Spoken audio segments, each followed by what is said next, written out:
आगमन सोसाइटी कुल 1456 फ्लैट, तो कुल 4368 लोग यहाँ पर रहते हैं। भले ही रेंट पे रह रहे हो कुछ लोग, कहा जाए तो 4000 लोगों का प्रतिनिधित्व करना बड़ी बात है। उनको संभालना, उनकी सेफ्टी, सिक्योरिटी, हर जन सुविधाओं का ध्यान रखना बड़ी बात है, बड़ी जिम्मेदारी है।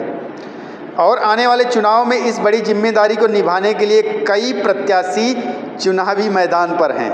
आने वाली 27 अप्रैल को आगमन सोसाइटी में ARWA का चुनाव होना है और इस चुनाव में बड़े बड़े धुरंधर पार्टिसिपेट कर रहे हैं, भाग ले रहे हैं। हालांकि 1456 फ्लैटों में से 1456 वोटर्स होने चाहिए, लेकिन यहाँ पर देखा जाए ना तो आधे भी वोटर्स एलिजिबल नहीं हैं अपने वोट करने के लिए। एलिजिबल जो वोटर्स हैं उनका आंकड़ा 800 से पार नहीं जाएगा। तो यही 800 लोग निर्णय लेंगे कि किसको आगमन सोसाइटी का प्रधान बनाना है, किसको उप प्रधान बनाना है, किसको सेक्रेटरी बनाना है, किसको जॉइंट सेक्रेटरी बनाना है, वगैरह वगैरह। सबसे रोचक बात यह है कि प्रेसिडेंट पद के लिए, प्रधान पद के लिए बड़े ही लायक और धुरंधर कैंडिडेट चुनावी मैदान पर हैं। अंकित त्यागी जी अभी प्रेजेंट के प्रेसिडेंट, वहीं सुरेश गोयल जी जो अभी वाइस प्रेसिडेंट हैं, लगातार 2 बार चुनाव जीत चुके हैं वो। आरती पंडिता जी जो कि रनर अप रही हैं पिछली बार के चुनाव में, उन्होंने पिछली बार के चुनाव में अच्छे खासे वोट जुटाए थे और काफ़ी टक्कर दिया था। विनोद पांडे जी कोई भी है, हर मीटिंग में वो बढ़ चढ़ कर हिस्सा लेते हैं, अपनी राय रखते हैं और उनमें ये काबिलियत है, लॉजिक उनका बहुत ही यूनिक और करेक्ट होता है। वहीं इंदु उपाध्याय जी जो कि इस बार के ARWA में भी रह चुकी हैं, निष्पक्ष अकेली ही निकल पड़ी हैं चुनावी मैदान पर। अभी तक इन्होंने टीम नहीं बनाई है, शायद अभी तक इनकी टीम सामने नहीं आई है। अंकित त्यागी जी का ये 2.5-3 साल का जो भी कार्यकाल रहा है, सभी वाकिफ़ हैं।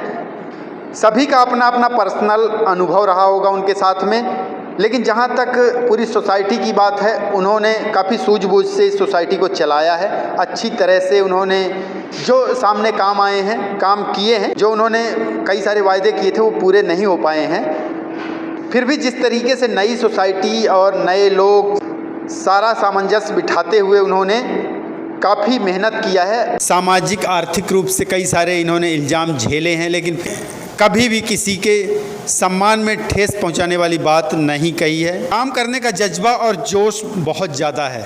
इनकी एक और खासियत है, मिलनसार हैं। सुरेश गोयल जी उप प्रधान बने, कुत्तों का जो मुद्दा उठाया है वो भी उन्होंने करवाया। निजी तौर पर सुरेश गोयल जी सोसाइटी के जन जन से परिचित हैं, खड़े मिलते हैं, लोगों का साथ देते हैं। कई बार उन्होंने आरोप प्रत्यारोप भी झेला है सोसाइटी में रह के, और अपने प्रधान पद से इस्तीफ़ा भी दिया है। फिर दोबारा चुनाव लड़े, दोबारा जीते, लेकिन कहीं ना कहीं वो अकेले नज़र आए हैं। इस पूरे 2 साल में अलगाव हो गया उनका प्रधान जी से और वो अकेले खड़े मिले हैं। आरती पंडिता जी के बारे में बताना चाहूँगा, काफ़ी जुझारू और कर्मठ हैं, सोसाइटी को अच्छी तरह से समझती हैं, जानती हैं। प्रॉपर्टी क्षेत्र में अच्छी पकड़ है उनकी, तो उन्हें ये अच्छी तरह पता है किसी भी सोसाइटी को आने वाले भविष्य में किसी भी प्रॉपर्टी को किस तरीके से दिखाया जाए, दर्शाया जाए या बनाया जाए, उसके लिए क्या काम किया जाए। इंदु उपाध्याय जी टीम में रही हैं, उनको अनुभव है। टीम नहीं बनाई है इसका मतलब ये नहीं है कि वो स्ट्रॉन्ग नहीं है, वो भी स्ट्रॉन्ग कैंडिडेट हैं और सब कुछ जानती हैं, बहुत ही विनम्र और दयालु हैं। सोसाइटी की देखरेख करने के लिए समय भी चाहिए, तो इनके पास समय भी है। विनोद पांडे जी पढ़े लिखे, सूझबूझ वाले व्यक्ति हैं।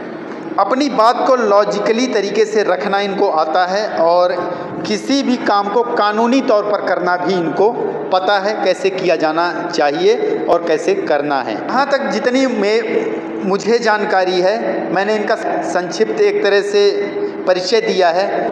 वैसे तो आप सभी इन सभी लोगों से रूबरू होंगे, इनके बारे में श्योर है कि जानते ही होंगे। सभी कैंडिडेट बहुत अच्छे हैं, बहुत ही परिपक्व हैं। नो डाउट कोई भी कैंडिडेट किसी से कम नहीं है। फैसला आप सबके हाथ में है।